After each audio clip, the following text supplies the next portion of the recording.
XRP's price has been extremely stagnant over the past year, and many are blaming the monthly Ripple sale of XRP on the public market for this. Many have pointed out that this is the most glaring issue.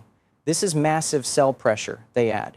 This is why XRP is stuck, they claim. So I'd like to use this video to discuss the extent to which this is having an effect, and more significantly, to speculate on the consequences that may ensue should Ripple cease releasing XRP to the market, for the simple reason that many have raised concerns about its impact on the environment. According to them, it's putting a damper on price action. Their argument is that it's reducing demand. They claim that if Ripple continues in this manner, XRP will never appreciate. So, I'd want to share my views on that in this video. Stay for the entire thing if you can. Your continued support means the world to me, and I am eternally grateful to each and every one of you who hits that like button or hits that subscribe button. You have no idea how much of an impact those little things have on me. Posts like this, which basically insult Ripple for selling XRP, circulate on X and crypto Twitter every single month, claiming that Ripple has recently completed another wealth transfer or that another supply shock is on the way. They will cite the current circulating supply and the amount of XRP entering the open market. No more XRP will ever be created than that amount. Since XRP is being steadily depleted through transaction fees on the XRP ledger, the overall supply is slightly less than 100 billion, with a total of approximately 99.98 billion coins in circulation.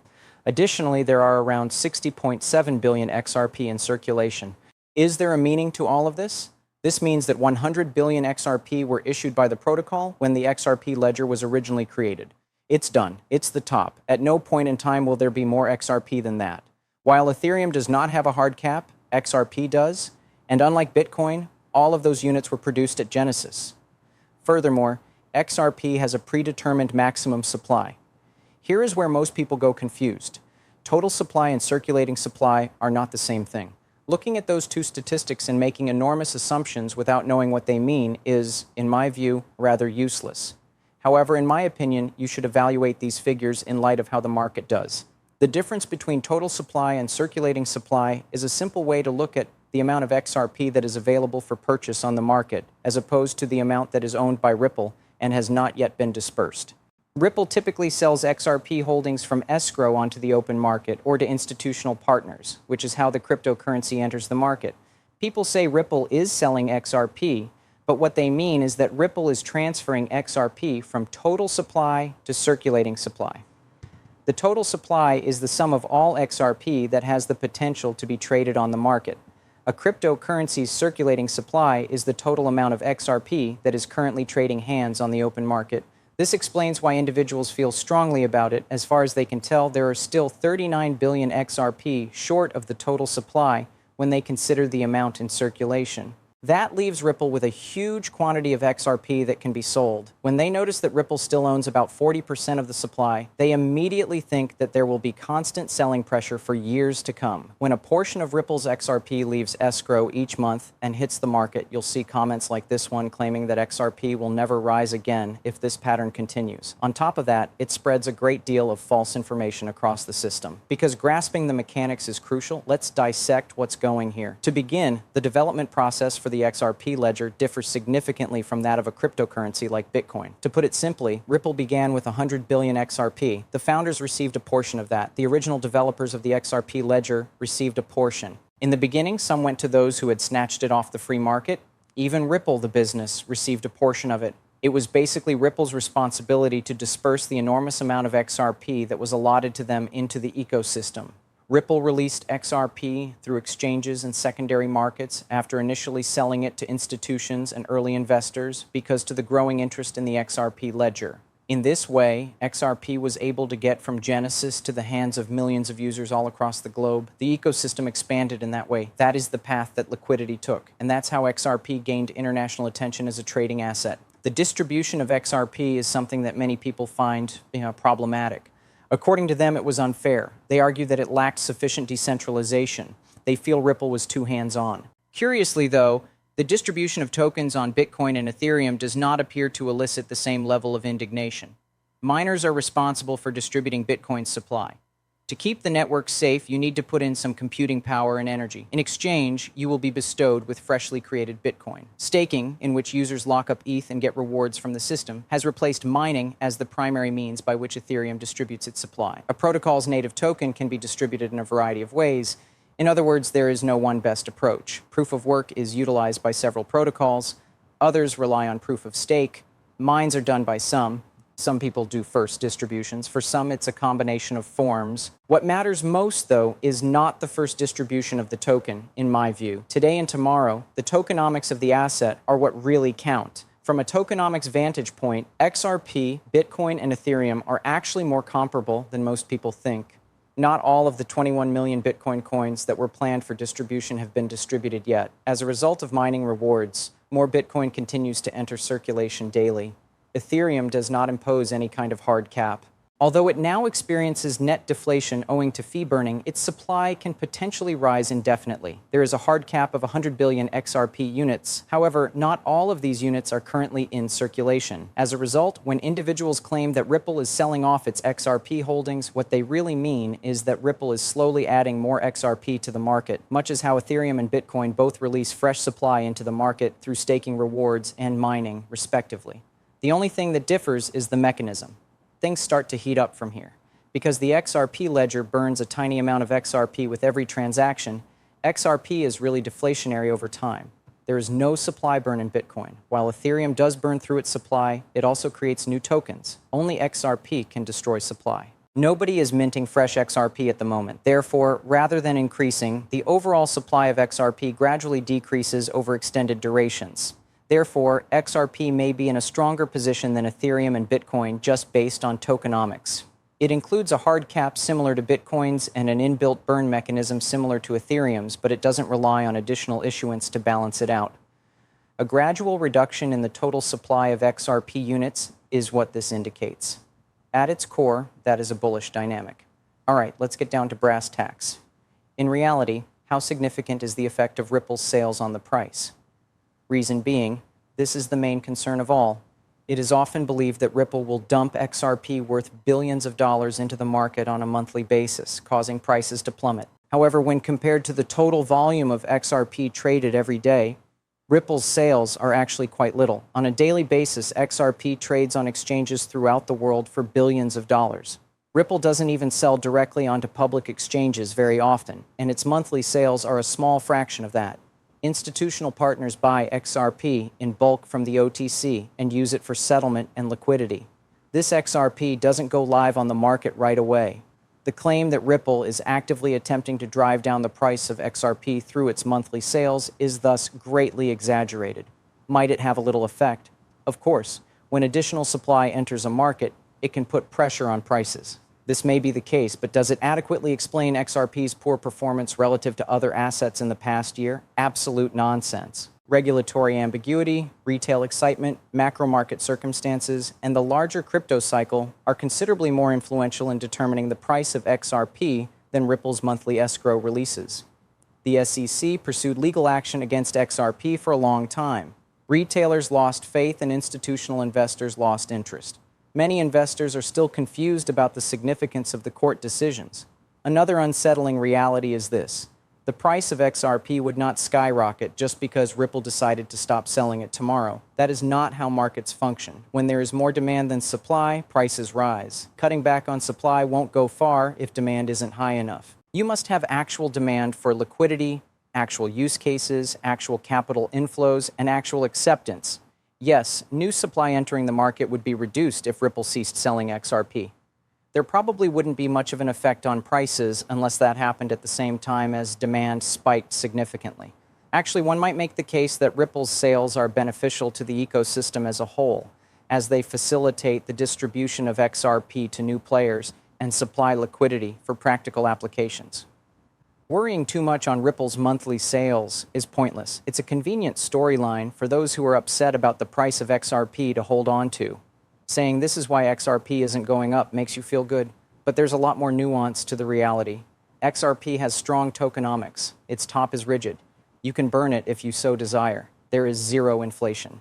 Practical applications exist for it. Its acceptance by institutions is on the rise. Plus, unlike most other cryptocurrency assets, its legal status is crystal clear in the US. I see those as all benefits in the long run. Hence, you shouldn't be concerned with if Ripple made a few $100 million from XRP sales this month. What matters is whether demand for XRP is increasing over time.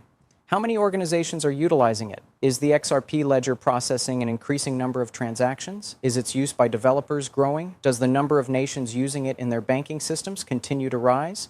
Since Ripple's monthly sales will be meaningless if those questions are answered positively, the market will determine the price based on supply and demand. Furthermore, the current debates around escrow releases will appear wholly insignificant when XRP truly becomes an integral part of the worldwide payment system. Accordingly, I think it's completely incorrect to say that Ripple selling is XRP's biggest obstacle. The facts do not back it up. The market structure does not support it. Furthermore, tokenomics as a whole does not back it up. Among cryptocurrencies, XRP's long-term supply dynamics are among the most transparent. The price will be taken care of automatically if demand is there. This is the revised script that continues in paragraph form, consistent with the original, but with a more condensed, lucid, polished, and convincing delivery. Your contentious tone and flow were maintained, and I concluded with a brief call to action to subscribe. When added to your previous part, this results in a combined word count of about 2,000. If that's the case, then XRP's tokenomics shouldn't be a major concern. Why is everyone so upset about how Ripple and XRP are distributed? Now we're getting into some intriguing territory. Since Ripple is selling XRP, it isn't as if XRP is being diluted, depreciated, or rendered less useful when examined in comparison to Bitcoin and Ethereum. Actually, it uses a slightly different form of the same fundamental mechanics as Ethereum and Bitcoin. Mining adds to the Bitcoin supply. The staking of rewards is how Ethereum creates fresh supply. Ripple distributes XRP from escrow as XRP releases supply. What they're all doing, functionally speaking, is gradually increasing supply. Who gets the money from that distribution and how it works are the only two differences. And now for the ironic twist. When compared to other major cryptocurrencies, XRP is taking additional measures to ensure that 1 unit of the asset retains its value over time. 100 billion XRP units are the hard cap. There is zero inflation. In addition, it contains a burn mechanism that, when activated, gradually destroys XRP.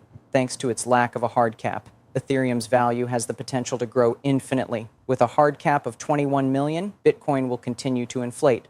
Accordingly, XRP is likely the most advantageous tokenomics investment for the long run. It is unusually rare. Its value has dropped. It is not issued continuously, and yet this is the asset that many say has terrible tokenomics. Is it the true issue then? Dilution isn't the main problem. Sell pressure isn't the main problem. Token mechanics aren't the main problem. A lot of people dislike Ripple because they get a cut of the XRP distribution revenue. It's done. The actual cause of the outcry is that people are unhappy about Ripple's ability to profit from the sale of XRP, and that is the source of their great ire. However, that indignation becomes nonsensical upon further critical consideration. According to Bitcoin's system, miners get 100% of the Bitcoin distribution revenues. As per the Ethereum protocol, validators and stakers receive 100% of the earnings made from the distribution of Ethereum. Ripple receives the lion's share of the XRP ledger protocol's distribution income. Token distribution and the economic benefits accruing from it are protocol-specific, with each protocol using a somewhat different approach. Is it truly preferable for Ripple to receive the earnings rather than Bitcoin miners? Is it truly preferable that Ethereum validators receive the earnings instead of Ripple? From a functional standpoint, it is meaningless. It's merely attending another celebration.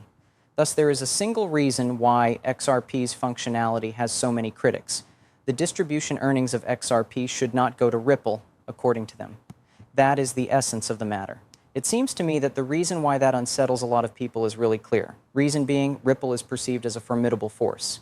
The fact that Ripple is already so dominant in the cryptocurrency market is obvious to them. They are aware of how deeply embedded Ripple is in the banking sector. The fact that Ripple has powerful alliances, ties to regulators and institutions, and physical infrastructure is known to them. They are also aware that Ripple has a large supply of XRP that it can utilize to gain market dominance. Contrary to what they say, the majority of the industry is not utterly devoted to Ripple. Some of the things they may say are that it is a fraud, that it is centralized, that it is irrelevant, or that no one should be concerned about it. However, that isn't the reason behind their obsession. They find something truly brilliant in what Ripple has created, and that's why they can't get enough of it. In their view, Ripple may be transformed into an industry powerhouse using this paradigm. In contrast to other crypto protocols, Ripple is keeping the monetary value of XRP distribution and reinvesting it into the ecosystem, rather than handing out tokens to random miners and validators who then sell them to cover operating costs or electricity. There is a huge disparity.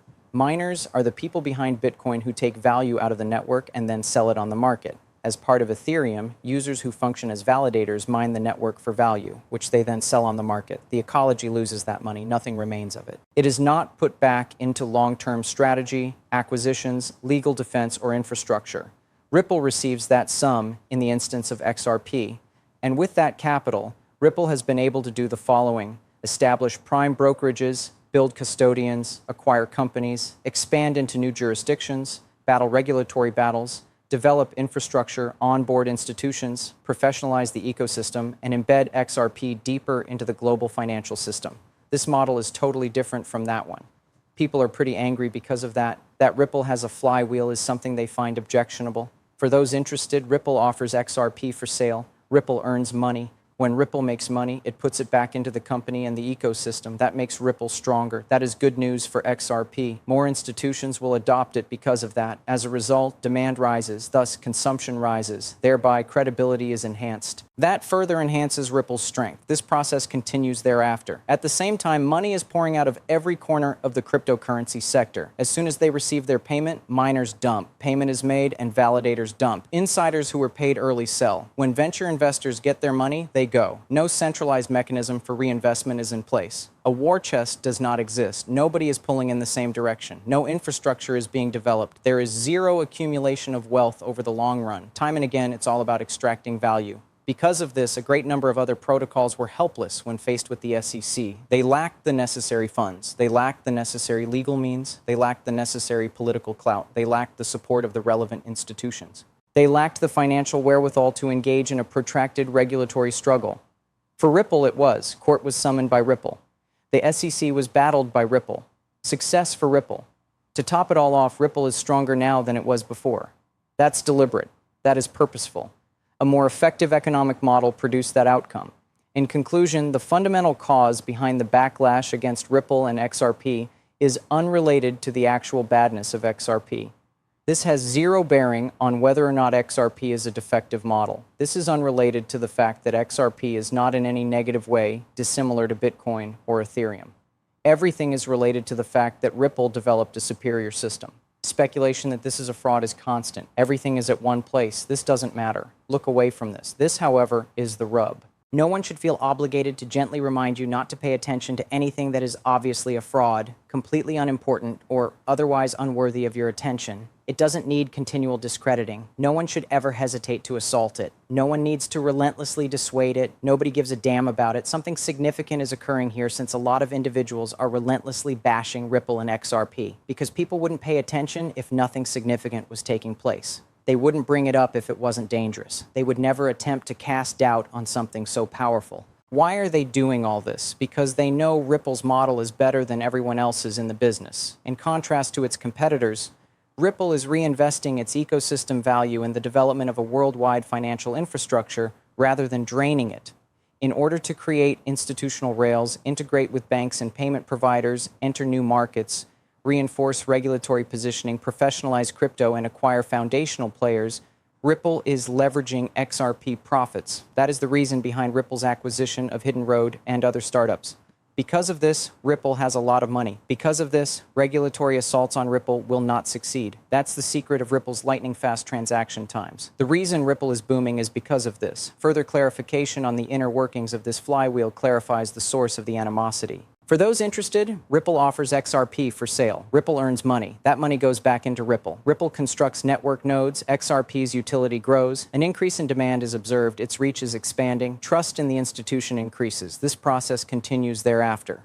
Bring it up against Ethereum. Staking Ethereum would allow me to earn ETH rewards, which I could then use to purchase XRP. I've just transferred value from Ethereum's network to one of my competitors. For economic dominance in the long run, that is a horrible model. Seeing this behemoth being constructed in front of your eyes, what are your options if you are on the opposing side of this, if you are not a part of XRP or affiliated with Ripple? Rebuilding your tokenomics won't happen in a day. Years of poor incentives are irreversible. Making a war chest out of thin air is not possible. Become an institution overnight. Suddenly taking on the SEC is not an option. In an instant, Ripple's balance sheet will put you out of business. So now we can only complain about it, desensitize it, cast doubt on it, refer to it as centralized, label it as a con, dismiss it as unimportant. You might say it's risky. Put it in the category of something nobody needs to worry about. That is precisely the pattern that is emerging. The reason being that Ripple's model is effective, not that it is terrible.